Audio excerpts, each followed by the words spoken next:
Buenas tardes, buena tarde a tothom. Bueno, a ver, soy de Sociedad Civil Catalana y estoy en la territorial de la agrupación que ahora le llaman de Barcelona como vocal de cultura.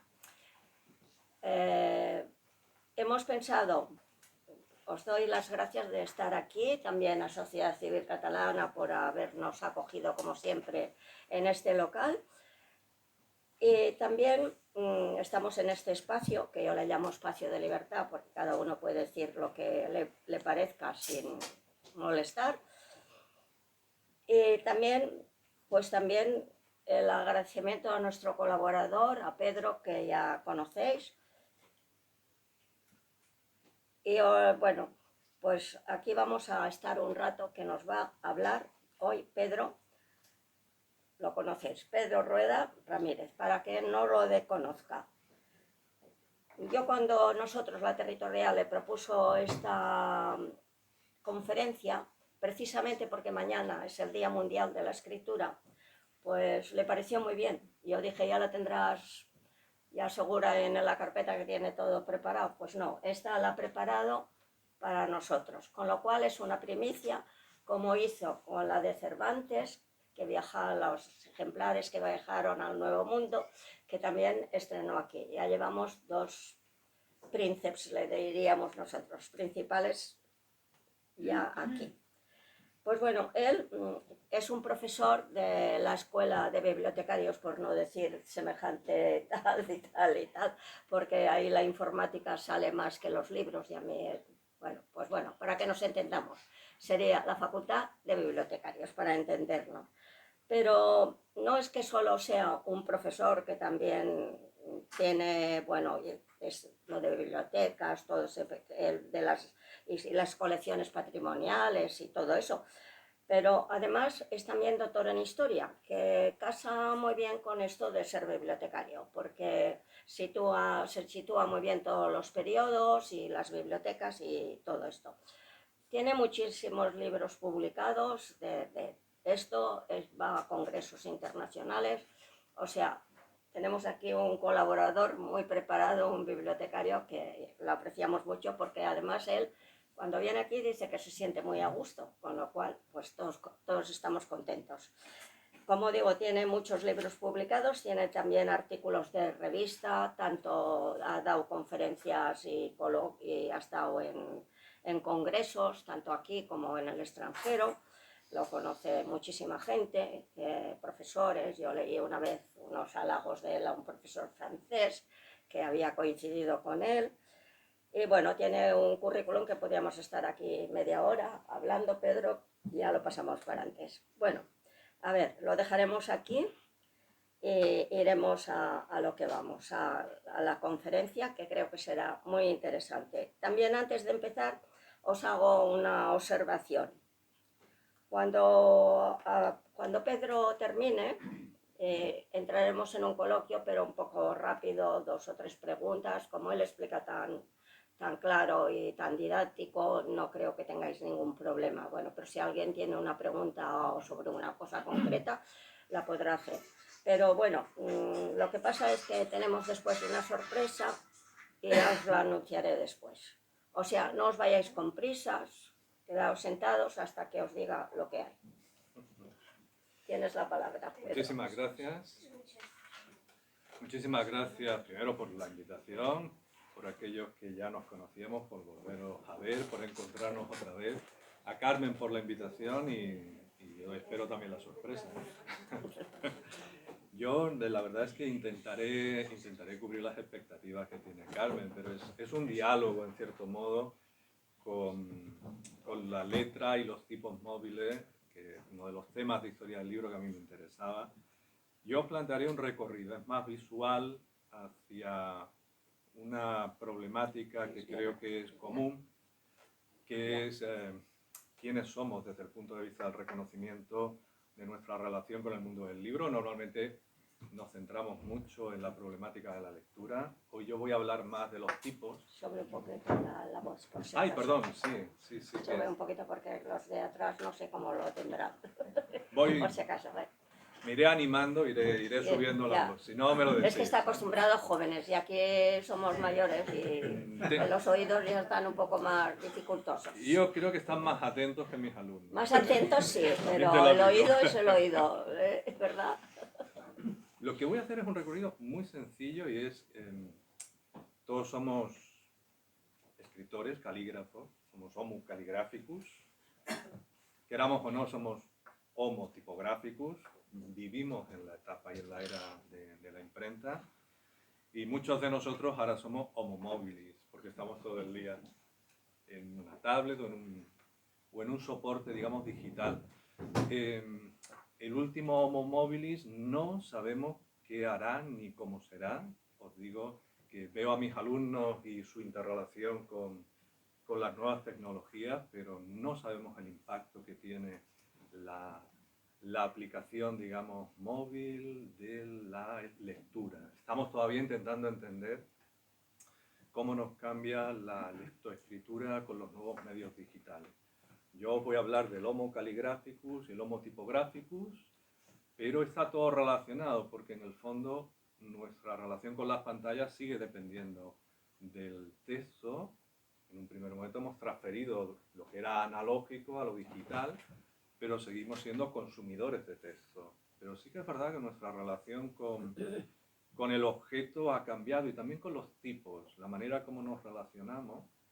Pero curiosamente en los primeros ensayos de diseño de tipos digitales, lo que hubo fue una transferencia de lo que eran los tipos tipográficos que se van transfiriendo a las nuevas pantallas, pero todavía está por desarrollarse las tipografías propias de este nuevo mundo digital.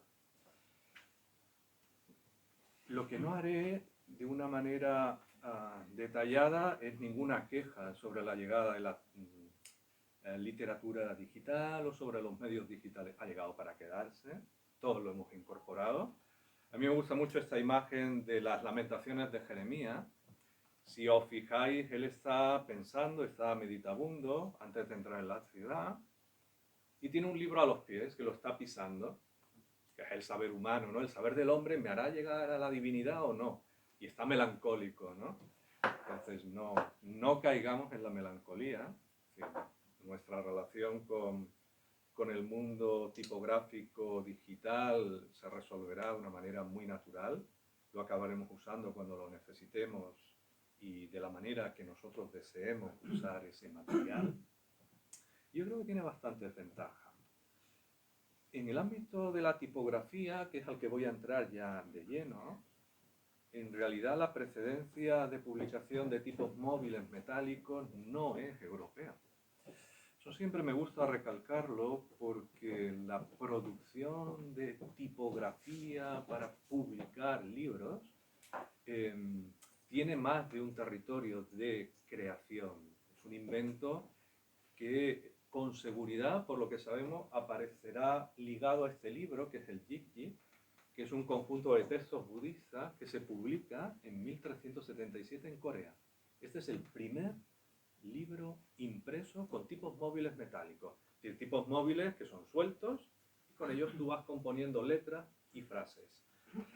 Claro, la lectura es distinta porque es una lectura en un sentido muy distinto a la manera como se realiza en Asia. Y la tipografía es una tipografía que estuvo en uso durante algunos años, pero que luego sería abandonada por otro tipo de escritura y por otros tipos de publicaciones. Pero los tipos móviles metálicos surgen en territorio de Asia en 1377 y luego, si nos vamos a Europa, aquí tendríamos un uso tipográfico, que es la Biblia de Gutenberg, que es lo que todos tenemos como referencia. No es el primer libro impreso, hubo otros, sin duda antes, pero es el libro de referencia, ¿no? Es el libro que todos reconocemos, y no lo es porque Gutenberg imprimió probablemente otro tipo de impresos previamente, pero aquí tienen el incipit del inicio de la epístola de San Jerónimo, en esta edición que está digitalizada y que pueden consultar en línea, con lo cual ya estamos otra vez en una transferencia a un mundo digital. ¿Por qué me interesaba? Me interesaba porque esto sí que supone un cambio. En algunas de las cuestiones que yo les voy a hablar, la aparición de la tipografía sí que supone una cierta modificación, pero en un primer momento más limitada, porque esta tipografía empleada en la Biblia de Gutenberg imita la escritura manuscrita que se realizaba en Alemania en ese momento, lo cual hay una cierta transferencia, lo cual tiene lógica. Un cambio tecnológico no se hace transformando radicalmente. Los que son usuarios necesitan algo que les conecte con lo que era la lectura previa. A mí me interesa porque, aunque no podamos en ocasiones leerlo con total claridad, nos sentimos bastante identificados con este tipo de productos tipográficos. Es que somos hombres de la tipografía. Nuestra relación con el libro es bastante profunda y nos hace de alguna manera conectar. Si se fijan en esta otra imagen, el libro ya tiene una cierta presencia importante. Es un grabado protestante que plantea una balanza. A un lado de la balanza, aquí están los libros elaborados por el papado, son los decretales, los textos que forman parte del derecho canónico, y como ven ahí aparecen unas figuras ligadas a la Iglesia Católica, incluyendo un papa que está sobre esta balanza volcando monedas. ¿Para qué? Para que la balanza caiga de su lado y no de la palabra divina que está aquí. Es un juego con el libro en el que la palabra divina pesa más que la avaricia del papado. Ya les digo que es un grabado protestante para atacar al papa directamente. El libro se representa claramente como el objeto que recoge de alguna manera esta dicotomía. El debate en torno a favor o en contra de la reforma se constituye a partir de una oferta tipográfica muy amplia. Gutenberg va a transformar. La primera reflexión que podemos poner sobre la mesa es cómo cambia radicalmente, eso sí, aunque incluso materialmente esos primeros libros se asemejen al mundo manuscrito, sí que hay una transformación para los lectores que empiezan a utilizar cada vez más el libro impreso como una manera de convivir de alguna manera con las ideas y no solo el libro manuscrito. Si damos un salto al siglo XX, esto es un recorte de La Codorniz, esa revista satírica que todos conocéis. Es el romance de Juanito Gutenberg que hace Jorge Llopis, es muy divertido. Él dice, es todo irónico, claro, pues es la imprenta que todos, replica Juanito, que todos podrán leer, que dentro de 4 siglos cualquier gacho con quinqué podrá redactar artículos, libros, folleto, cartel y escribir lo que le salga de la mismísima nuez. Ese principio que plantea este autor, que lo pone en la boca de Gutenberg, tiene que ver con esa familiaridad con el producto impreso. Los que estudiamos la historia de la lectura nos interesa la tipografía porque nos permite entender cómo funciona la conexión, una conexión muy cercana que tenemos en el proceso de aprendizaje de la lectoescritura y que nos acompaña durante toda la vida. Es un cambio interesante. Yo cuando a mis alumnos les planteo este dilema, ellos dicen, qué tontería, pero si esto es natural, ¿no? Aprender a leer y escribir es lo que todo el mundo hace, ¿no? Entonces les pongo las tazas de analfabetismo de hace 100 años. Entonces dicen, ostras, aquí hay un cambio en mi percepción. ¿Por qué? Porque no son conscientes de que ese aprendizaje de la lectoescritura es la adquisición de una técnica artificial. No nacemos aprendiendo a leer y escribir, necesitamos aprender un proceso complejo. Y eso es lo que genera esa fascinación por la materialidad del impreso, que nos acompaña, insisto, a los que somos lectores por siempre. Y eso es una adquisición de un hábito, de una relación con el objeto, que para nosotros también tiene una relación física. La tipografía en el libro es algo que podemos tocar, que podemos de alguna manera sentir. Esta imagen es de la Rambla, de principios del siglo XX, y es la figura de alguien que mira con deseo las novedades editoriales. Es un kiosco típico de la Rambla, con los anuncios de prensa y de los nuevos libros. Nos acompaña no solamente en la adquisición de hábitos de lectura o en el interés por determinados textos. El otro elemento que la tipografía tiene y que le hace tan versátil es que nos acompaña en todo momento. Cuando Donald Trump viajó a Inglaterra, recuerdan que en septiembre hizo ese viaje relámpago para jugar al golf, absolutamente surrealista, ¿no? Carlos III lo recibió y le sirvió una cena de Estado. Este es el menú de la cena de Estado con la impresión de los platos que consumieron. Es tipográfico. Y lo que queda de la cena es el recuerdo de los que la vivieron y el testimonio, que es el menú que se conserva y que es una pieza que estoy seguro muchos de los que asistieron a la celebración lo guardaron como un objeto cotidiano. Insisto en esto porque la tipografía está presente de manera continuada. Y eso es algo interesante. Estamos tan acostumbrados que no vemos que estamos envueltos en tipografía, que forma parte de nuestro ecosistema, que nos influye, digamos, la decisión de leer es una decisión consciente, pero el acto de estar en contacto con la escritura es algo bastante más común. Los objetos cotidianos pueden presentar textos escritos o pueden tener una parte iconográfica. Aquí tienen algo que mis alumnos no reconocen tampoco. Claro que tengo alumnos de 18 años que prácticamente, excepto el móvil, su mundo, si no es TikTok, no existe. Así que cuando les llevo a clase este facsímil, que es una reproducción de un abanico, les tengo que explicar qué es un abanico. Porque ellos no reconocen que esto sea un abanico, y es un abanico impreso que se vendía por las calles y que es muy divertido porque se iba adaptando a las festividades del año. Entonces esos abanicos, si es el corpus, que es lo que aparece representado en este grabado, son abanicos relativos a la fiesta del corpus. Si es la fiesta de Navidad, relativos también a la fiesta de Navidad. Los hay irónicos, divertidos, y ahí pueden leer que está acompañado de una imagen y de algunos versos.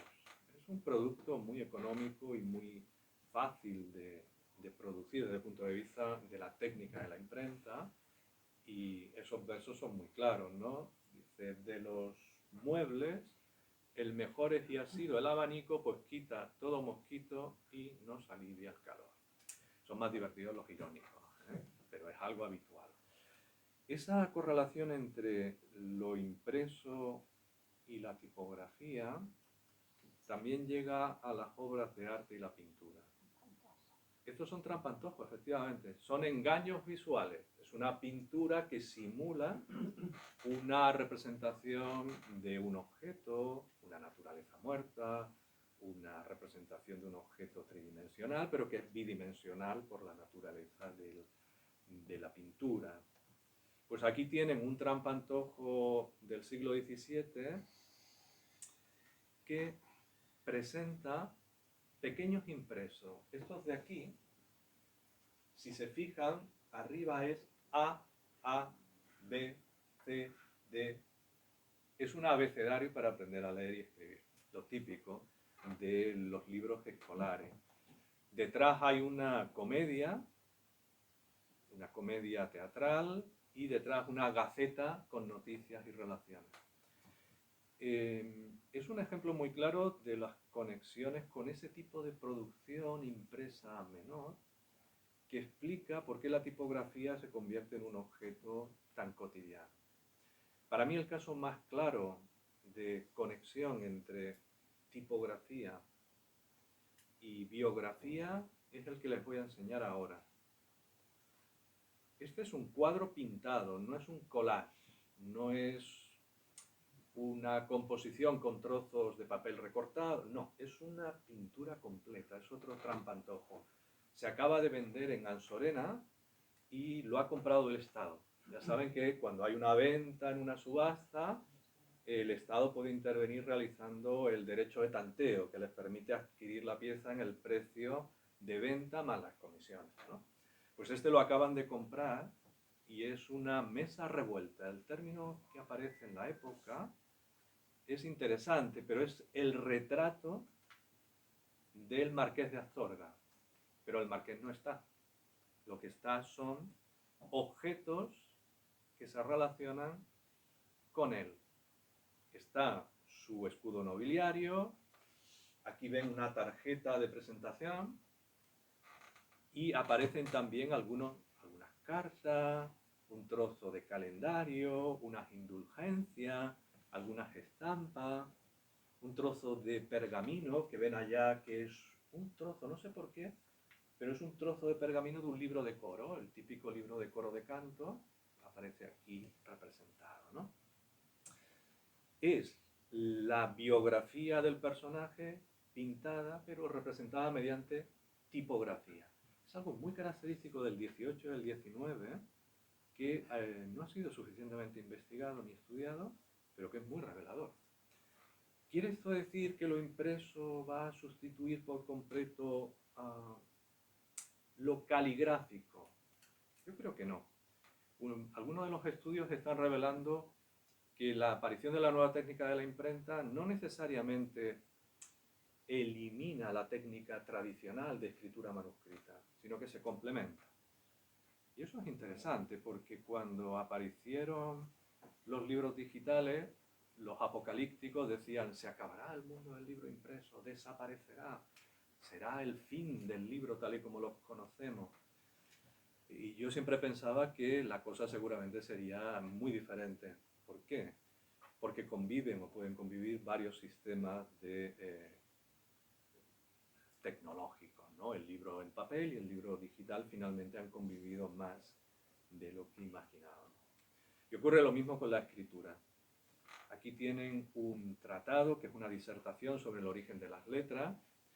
Es un autor muy curioso que en el siglo XVIII se le ocurre dividir las letras a la manera tradicional de antes del diluvio y después del diluvio, que era la manera bipartita de entender el universo, ¿no?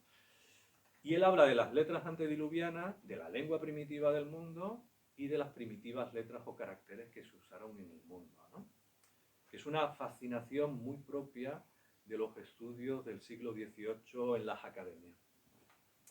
Él planteaba precisamente el ingenio humano y su relación con lo que él llama la humana condición, ¿no? La aparición de elementos caligráficos asociados al aprendizaje es muy común, pero algunos calígrafos empiezan a especializar su técnica. Esto lo ha realizado originalmente un calígrafo, pero curiosamente esto es una estampa calcográfica, es decir, la nueva técnica de estampación para reproducir una caligrafía, que es un libro de un maestro de escritura, Pedro Díaz Morante, que él era de los que enseñaba a los niños y a los jóvenes a leer y escribir, pero también evaluaba a los que querían ser oficiales y maestros caligráficos. Lo digo porque la aparición de profesionales de la pluma ligados a la elaboración de este tipo de aprendizaje es bastante usual.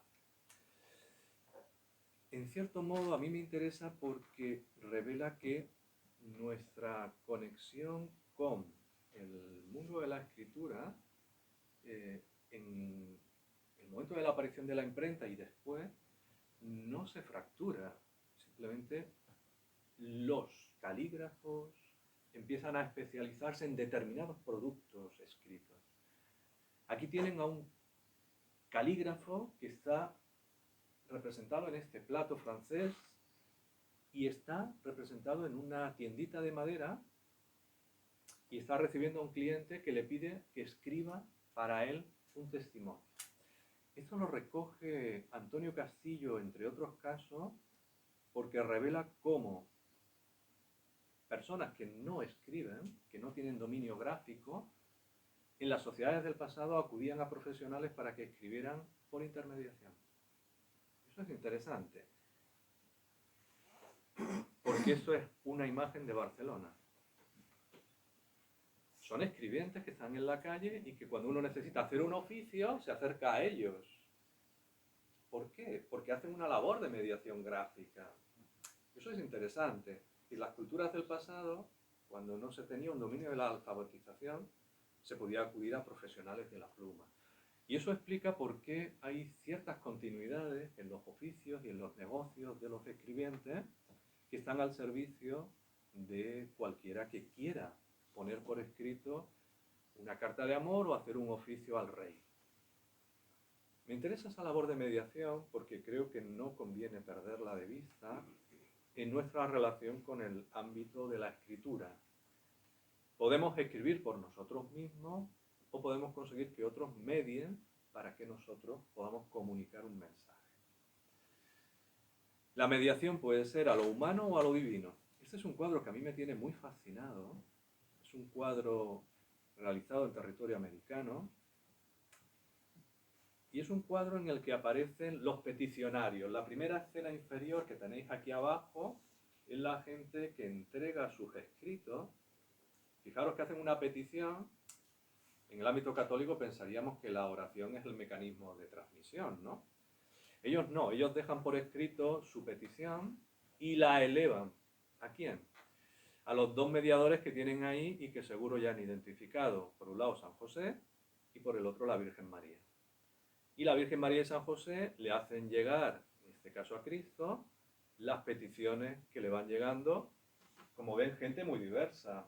Este es un cuadro mexicano, aparecen diferentes personalidades muy, muy distintas, de diferente color y raza, criollos y peninsulares.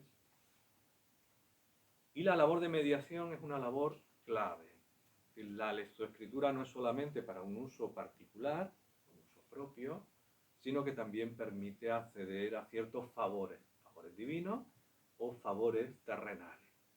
Lo que está recibiendo y haciendo es lo mismo que hace el rey. Es una equivalencia entre lo que son la obtención de los favores mediante la escritura, porque la palabra que aparece ahí es la palabra justicia. Y cuando tú quieres justicia, elevas una petición al rey. Cuando quieres justicia, elevas una petición a la divinidad. Ese marco conceptual es importante porque la razón por la que triunfa el ámbito de la lectoescritura es porque hay esos mediadores que garantizan el funcionamiento de toda esta maquinaria de reproducción constante de textos para la comunicación. En un ámbito más terrenal, este es un caso práctico de un estudiante que vivía en Salamanca, Girolamo de Sommaya, que mientras estaba él viviendo en Salamanca vivió una buena vida, ¿eh? La mitad del diario son gastos en vino y en comida, y la otra mitad son gastos más de la ropa, el alquiler, las mulas, pero es su diario personal de gastos, y es el único que tenemos para el siglo XVI de un estudiante de Salamanca. Él era un muy buen lector y tenía la costumbre de anotar los libros que leía. Cuando un libro no lo podía conseguir, porque no estaba disponible, le pedía el favor a alguien que se lo prestara.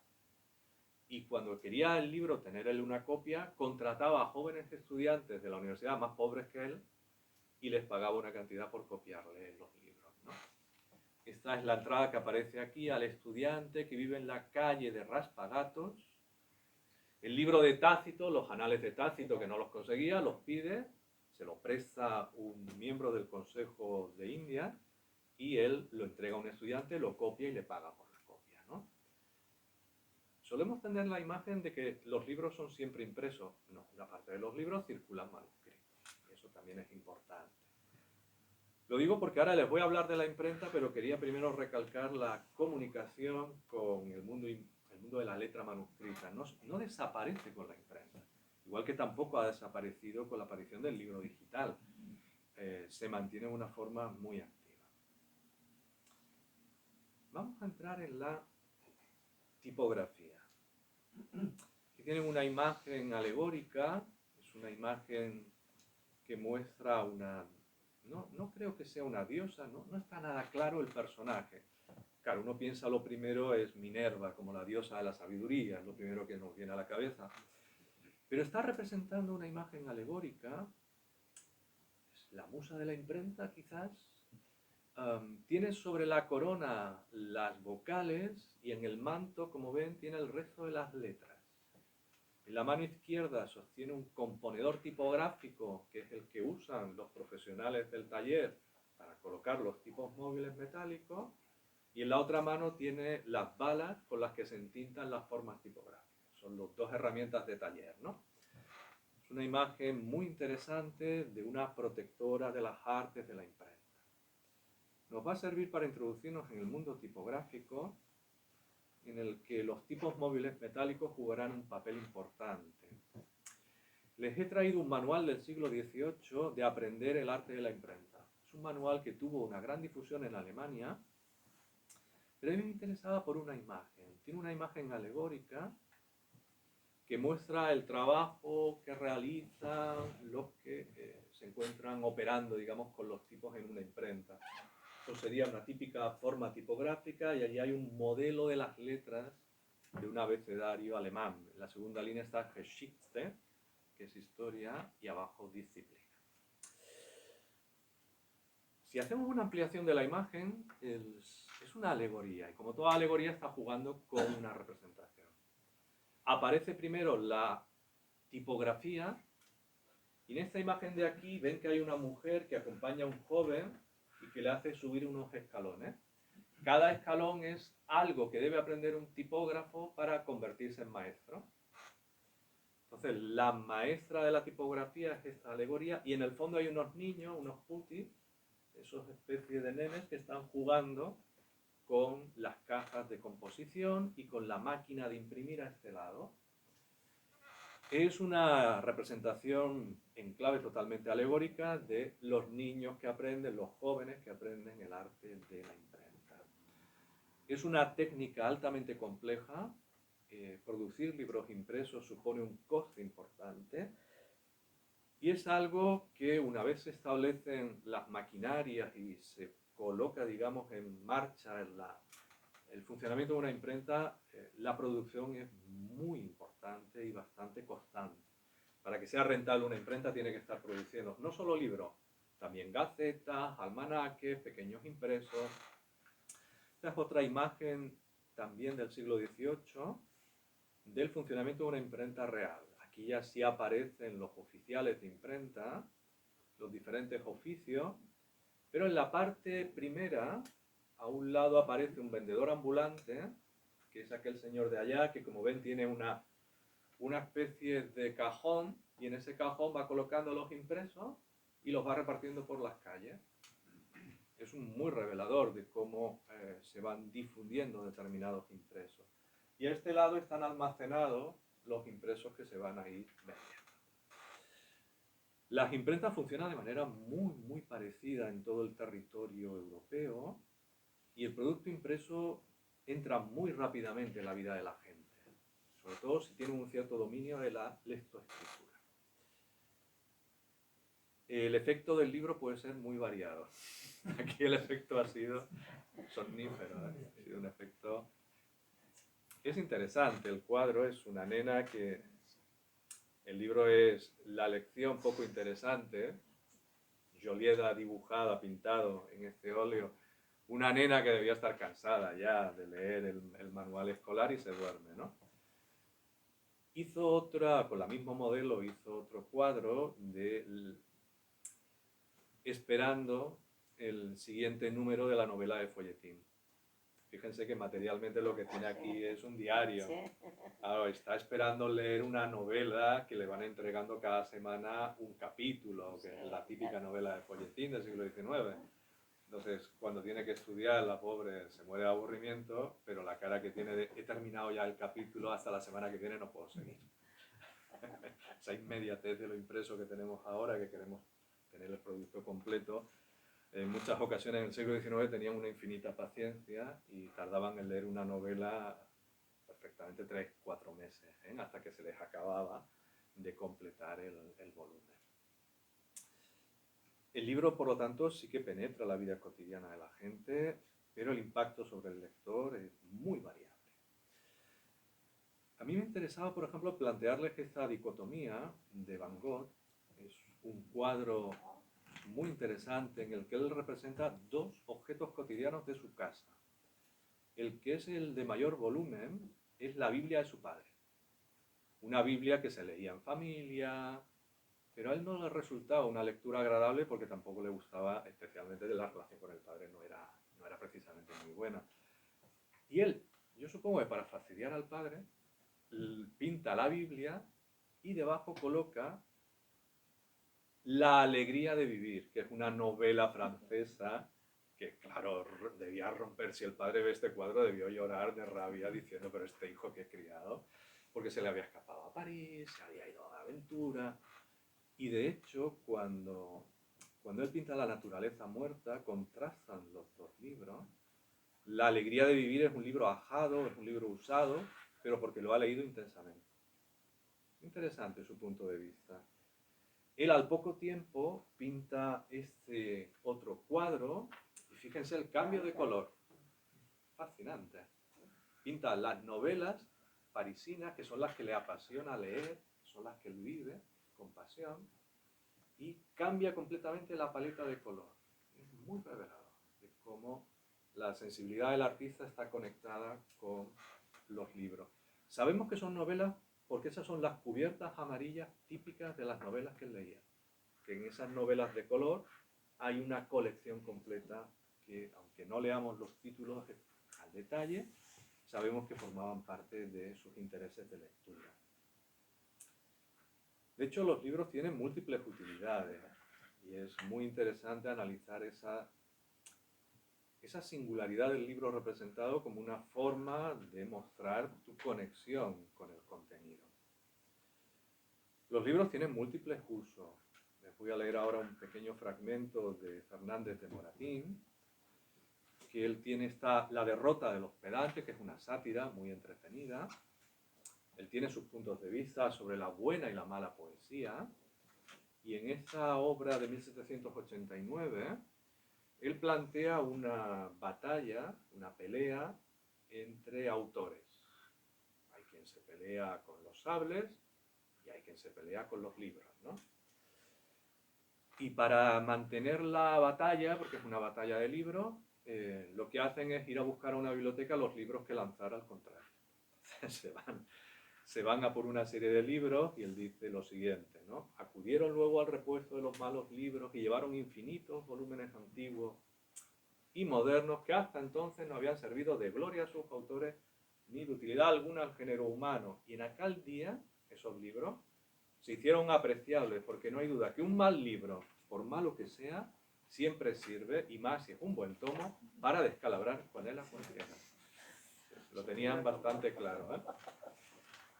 Y de hecho es muy interesante porque todos los libros que él detesta son los que usan para lanzarlos a los enemigos, ¿no? Cuerpos de medicina bañados en sangre, que son los típicos libros eruditos en latín, historias sacroprofanas de imágenes aparecidas, tomos gigantescos de filosofía, teología, textos de genealogistas, glosadores e intérpretes del derecho, y por último dice las fatigas deliciosas de los humanistas y poetas, y selecciona el Don Quijote de Avellaneda para que sirva como munición y las comedias de Cervantes. Son los dos libros que él decide que se puede lanzar a los demás y descalabrar a alguien sin problema. La batalla dura varios días, finalmente ganan los suyos, los que hacen poesía a la manera francesa, elegante. Revela cómo el libro tiene múltiples usos y la tipografía juega un papel. Si nos vamos a unos siglos atrás, hay unos usos de la tipografía menos comunes, menos conocidos, pero muy interesantes, que conllevan una reelaboración del texto para representar en una imagen ciertos caracteres que son zoomórficos, para representar la escritura de una manera radicalmente distinta. Eliminan la utilidad de la escritura como un elemento gráfico y le dan un valor añadido. Esta es una Biblia de la Biblia de Cervera, pero no la de aquí, Es es una población que está cerca de Burgos. Sabemos que es de allá porque el copista la firmó y de hecho este libro en hebreo, este es el colofón del libro. Aquí es donde está su nombre y explica que él lo escribió entre el año 1299 y 1300. Si se fijan, las letras hebreas están hechas con figura de animal. Es un elemento zoomórfico que es de las primeras manifestaciones de este tipo que tenemos en territorio español. Es muy interesante. Esta pieza ya no se conserva en España, ha volado. Como les decía, aquí está en la Biblioteca Nacional de Portugal. Probablemente porque ya saben que cuando los judíos son expulsados se llevan muchos de sus libros a Portugal. De hecho, la imprenta incunable portuguesa, los libros que están impresos en Portugal en el siglo XV están en hebreo. Son las comunidades que se marcharon de aquí. Si nos vamos unos siglos después, volvemos a encontrar elementos zoomórficos y de la naturaleza. A mí me fascinan ese tipo de usos. En este lado aquí tienen, lo reconocen, es un libro de devoción católica y utilizan las letras para representar los instrumentos de la pasión. Es un juego con el lector que tiene que identificar el gallo, los clavos, el cáliz, el corazón, la escalera. Es un juego que evidentemente alguien del siglo XVII reconoce rápidamente, ¿no?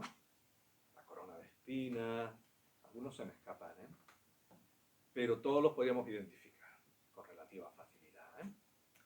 Y al otro lado ya tenemos una versión de Oro, que es un artista que a mí me divierte muchísimo, le gusta jugar mucho con las formas, y lo que ha hecho es un abecedario animal, en este caso con insectos. Lo hace como un juego para ilustrar de alguna manera un abecedario. Pero no estaban desencaminados estos artistas. La tipografía tiene una vertiente que conecta claramente con el mundo del humanismo del siglo XV y XVI y que supone una renovación en las letras. Esto es algo que comentaré brevemente, pero que es interesante también. Nuestra tipografía es una tipografía que proviene del mundo italiano. Son las tipografías de origen romano, imitando las maneras que se están desarrollando en el humanismo temprano. Aquí tienen a dos autores que copian y modelan diseños de letra adaptados ya a un sentido humanístico. La letra A superior está diseñada por Durero y la de abajo por Geoffrey Tori, que hace un juego que seguramente les recordará esa imagen tan prototípica de Leonardo cuando dibuja la figura humana. Es lo mismo. Están jugando con hacer una figura geométrica perfecta que refleje en la letra las medidas ideales. Esa renovación tipográfica es interesante, porque indica que hay una voluntad de construir una identidad para la tipografía que permite identificar al hombre humanístico. De hecho, las letras humanísticas van a triunfar en el ámbito de la Europa del Sur. No tanto en otros lugares como Alemania, que mantienen la tradición gótica, pero aquí tienen el libro de Fanti, que es uno de los primeros, que hace un diseño teórico. Luego algunos de estos teóricos darán paso a que algunos diseñadores de tipos les imiten y generen diseños de letra. A mí la que me interesa es esta I pitagórica, y ahora les cuento por qué. Tori hace un diseño a esta letra I pitagórica que es el camino que puede seguir el hombre. Es un elemento alegórico que proviene del mundo clásico, y aquí se ve mejor la I pitagórica, que es la letra I que todos conocemos, pero que al hacer el diseño se plantea que sirve como camino para el hombre. Y como ven, hay un señor que está subiendo por un lateral de la letra I, que es este de aquí, y aquí tienen al otro. Es como una competición, a ver quién llega arriba. Uno va siendo mordido por una serie de animales, la envidia, la soberbia, el libertinaje, y la escalera es muy estrecha y es muy difícil. Pero arriba tiene la corona que indica que es el vencedor. Y el otro tiene unos escalones fáciles y lleva una vela en la mano, y arriba tiene comida jugosa esperando, pero cuando llega arriba cae al infierno. Es un juego alegórico, como todos los juegos alegóricos, diciendo sigue el buen camino, no sigues el mal camino. Esto en origen era una una fábula moral de un autor griego, que es Cebes. Pasa que se reconvierte en el siglo XVI en este juego. Pero ya ven que la letra ahí permite ese juego con claridad. Y eso nos lleva a cuáles son nuestros tipos móviles. Voy avanzando rápido porque creo que merece la pena ver algunas imágenes que nos ayuden a entender. Este es un gran investigador de bibliografía, Phyllis Gaskell, que le crea una estructura de cuál es la evolución de la tipografía. Claro, aquí él da una prioridad absoluta al alfabeto latino. Estoy seguro que si estuviéramos en Japón, los exóticos seríamos nosotros. Porque fíjense, los alfabetos exóticos son el griego, cirílico, hebreo, árabe y otros. Cuando cambias de territorio, también cambias el diseño de este tipo de propuestas, ¿no? Él establece que nuestro alfabeto latino tiene una evolución en formas góticas y romanas, y es algo que observamos claramente, tanto en el mundo manuscrito como en el mundo impreso. Nosotros trabajamos habitualmente leyendo en formas romanas formales y cursivas. Buena parte de nuestro consumo cultural se desarrolla siguiendo estas dos modalidades. Pero no olvidemos todas las otras diversas modalidades gráficas que conviven desde la aparición de la imprenta. Les he traído este Virgilio de 1501, que es la primera vez en Europa que un tipógrafo utiliza la letra cursiva. Hasta entonces no se había empleado tipográficamente, sí en la letra manuscrita cursiva, pero nunca se había transferido de lo manuscrito. En 1501, este Virgilio causó sensación en Europa porque a nadie se le había ocurrido adaptar la letra cursiva para la poesía, en este caso romana, ¿no? Curiosamente, Aldo Manuzio, que publica en Venecia este libro y que es un impresor muy prestigioso, las iniciales de los versos las hacen redondas, las hacen rectas, y sin embargo las cursivas son importantes. Esta tipografía tuvo un éxito inmediato. Si jugamos al juego de las diferencias, comparen los dos textos.